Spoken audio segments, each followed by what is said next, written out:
Hey guys, welcome back to my channel. Today I'll be showing you how to make authentic spring rolls for this festive season. So stay tuned, let's get right into the video. Meanwhile, I'll be putting the ingredients and the quantities of the things that I use in the description box below. Please feel free to check it out, and if you don't know where you can find it, let me know in the comment section so I can direct you properly.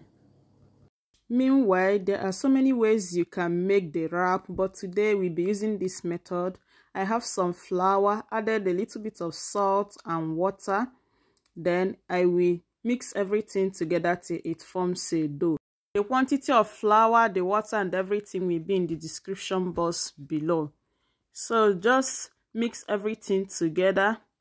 After mixing it, then you cover and allow it to rest for at least 30 minutes to 1 hour. I will be leaving mine to rest for 1 hour because I use that opportunity to prepare every other things that I will be making use of.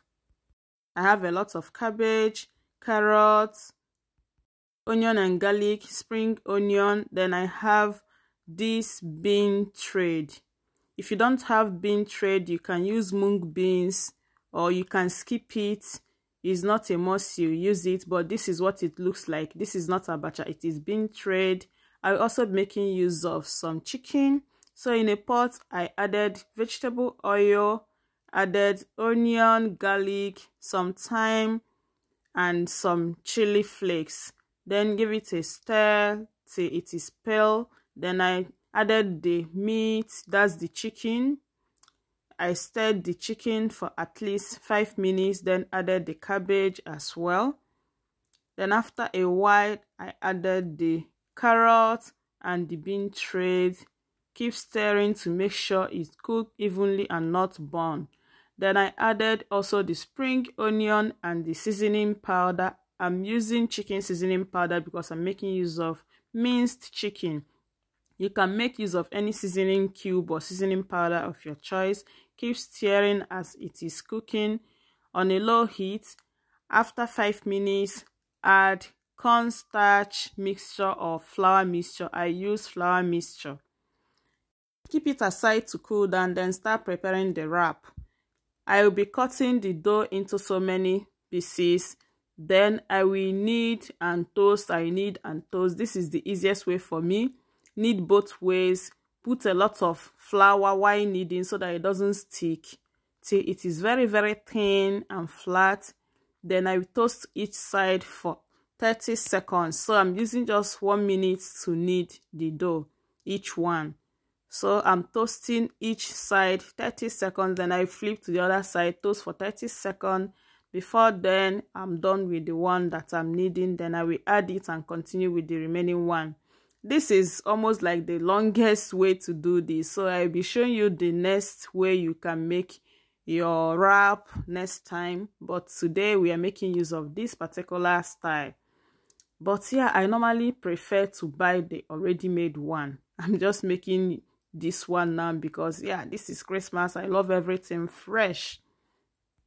You can as well knead your dough or the wrap, then put it aside in a plate, then continue kneading. Then after, you can go on and start toasting each one, but make sure you flour it before placing others on top of it so that it doesn't stick together. That is another way you can make it faster.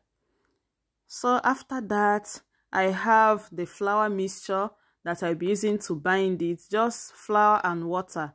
Then here is the wrap that we made earlier. I will start rolling it. Put the mixture or the fillings you prepared earlier. Then add the flour mixture or cornstarch mixture to use it and seal it. Then you wrap. Like so, I'll be repeating the process. Just put the filling, roll it, bring the two ends together, put your flour for binding, then seal it. That's just it, guys. So I will continue doing that till I'm done with everything. I'm making a lot of batch today, but yeah, I will store it in the freezer and I will make use of it during the Christmas day. So guys, make sure you try this out and let me know in the comment section how yours come out and if you enjoy it. And my kids love this. They love eating this as their main food. So I'm making a lot of batch. I store in the freezer. I don't normally make this, but whenever I bring out my time to make it, I make it a lot. So after I'm done, I will start frying it on a low heat. This is deep frying, so you need a lot of oil.